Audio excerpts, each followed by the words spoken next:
Well जब कपड़े और ज्वेलरी जो है वो बहुत ही सुंदर होती है तो of course you feel beautiful and you look beautiful and you feel beautiful. So बहुत ही अच्छा रहा। बहुत कलेक्शन जो इनका ज्वेलरी का कलेक्शन है वो बहुत ही अच्छा है एंड आउटफिट के साथ भी बहुत परफेक्टली जा रहा था। ये लुक मैंने एक्चुअली पहली बार किया है एज अ शो स्टॉपर, तो मेरे लिए बहुत नया था। मांग टीका और इनका जो ये पोल्की चोकर है वो मैंने पहली बार पहना है ऑन रैम्प।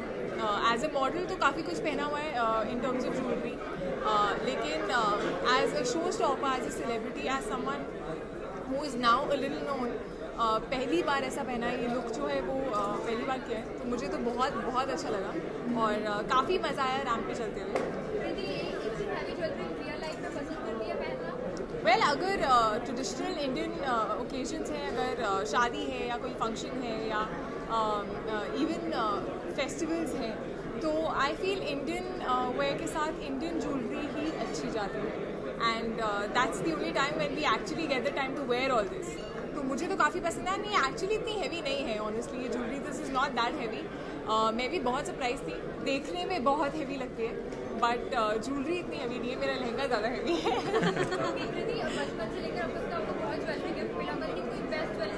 मुझे सच में कोई ज्वेलरी गिफ्ट नहीं मिला है। मैं पिछले पता नहीं कितने इवेंट्स में यही बोल चुकी हूँ, तो किसी को भी अगर गिफ्ट करना है आप तो वो ज्वेलरी कर सकता है, बिकॉज मुझे कभी ज्वेलरी गिफ्ट नहीं मिला है। But yeah I like taking my mom's jewellery once in a while and wearing it with such Indian outfits.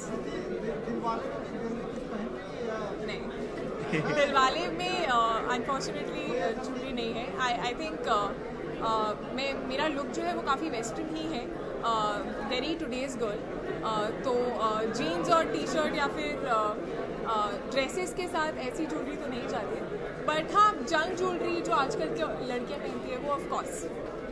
आप लोग क्या कहना चाहेंगे, किस तरह से आपने डिजाइन किया, क्या वी आर स्पेशलाइज, मतलब हम लोग जो ये पोल की ज्वेलरी जो बनाते हैं ना, उसमें पीछे वैक्स वगैरह यूज़ नहीं लेते, ना एनामलिंग यूज़ लेते हैं, तो ऑटोमेटिकली वो लाइट वेट रहती है। Exactly, now I know why. अगर आपको कोई बायोपिक करने का मौका मिले तो किसके ऊपर करेंगे और क्यों? Biopic, well I would love to do a biopic on Madhubala maybe. I think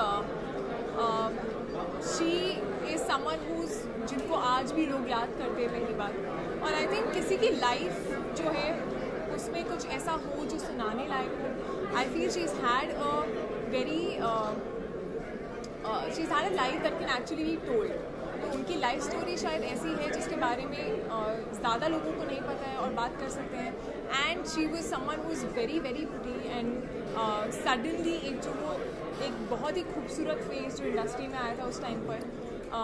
I really admire her, so I think I would love to do it अगर ऐसा मुझे मौका मिले तो। जरा याद करो कुर्बानी, हमारा इंडिपेंडेंस डे आ रहा है, क्या कहना चाहिए? और जरा ये लाइन भी लगी है, जरा याद करो। लेकिन गाने के साथ ही फ्रीडम क्या मायने रखते? एक क्वेश्चन एट अ टाइम, दो तो तीन आ गए। ज़रा याद करो कुर्बानी, ऑफ कोर्स इंडिपेंडेंस डे आ रहा है एंड जब इंडिपेंडेंस डे आता है तो हम सब अपनी फ्रीडम की बातें करते हैं, जो हमारे देश में जो फ्रीडम है और नहीं है उसकी बातें करते हैं। So I think firstly freedom of expression, जो आप बोलना चाहते हैं, जो आप करना चाहते हैं, जैसे कपड़े आप पहनना चाहते हैं, जो आप लाइफ में बनना चाहते हैं, वो सारी फ्रीडम एज इंडिविजुअल्स होनी चाहिए। और उसके अलावा ऑफ कोर्स आई थिंक मेरे हिसाब से इंडिया में हर इंसान को सेम टाइप की फ्रीडम्स होनी चाहिए, चाहे वो लड़की हो, लड़का हो, अपर कास्ट हो, लोअर कास्ट हो, कुछ भी हो, कोई भी रिलीजन का हो। सो आई थिंक कई जगहों पर लड़कियों को आज भी पढ़ाया नहीं जाता है या फिर कई चीज़ें बोली जाती है कि लड़कियों का काम नहीं है, तो वो काम क्यों नहीं है? आई थिंक वो जो छोटे छोटे क्वेश्चन हैं वो बेसिक लेवल से अगर हम शुरू करें, so I think that's the way to go to freedom. Hi, I'm Priti Sanin, wishing you all a very very happy Independence Day. दीदी लास्टली आपकी और टाइगर का जो सॉन्ग आया है वो काफ़ी पसंद किया जा रहा है, वहाँ जाते हैं, लेकिन खबरें हैं कि आप फिर से उनके अपोजिट फिल्म करने वाली है, तो कितनी सच्चाई है? वेल अभी तक तो ऐसी कोई स्क्रिप्ट आई नहीं है, ना मुझे अप्रोच किया गया है, आई एम श्योर उसको भी नहीं किया गया। So but I really hope that ऐसी अपॉर्चुनिटी आए, because of course he is my first co-star and एक स्पेशल बॉन्ड होता है. So I would love to do film with him again. That's it. Khan वैसे सबसे पहले इस खान के साथ पिक्चर करना चाहिए सबसे पहले. सॉरी, कर तो रही हो अभी. शादी के बाद Aamir and Salman. I don't think you can choose between either three of them. ये तो I feel blessed कि मुझे ऐसी opportunity मिली है कि मैं शाहरुख सर के साथ इतनी जल्दी काम कर रही हूँ. But I would love to work with both of them, Aamir sir and Salman sir. Aamir sir के साथ एक्चुअली मैंने एक ऐड की है बहुत पहले. So doing a film also with him will be a great experience. And of course Salman sir is Salman sir. So yeah. Can we talk a little about the jewelry, guys? Please. Movie के बारे में बहुत सारे events में हम बात कर सकते हैं. थोड़ा बहुत आप Let's talk a little about the jewelry.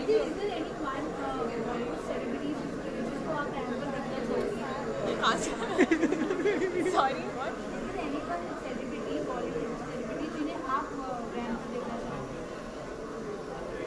I think more or less हर कोई रैंप पर आ चुका है कभी ना कभी. I think Aamir sir I've not seen Aamir Khan on ramp, so I would like to see him on ramp.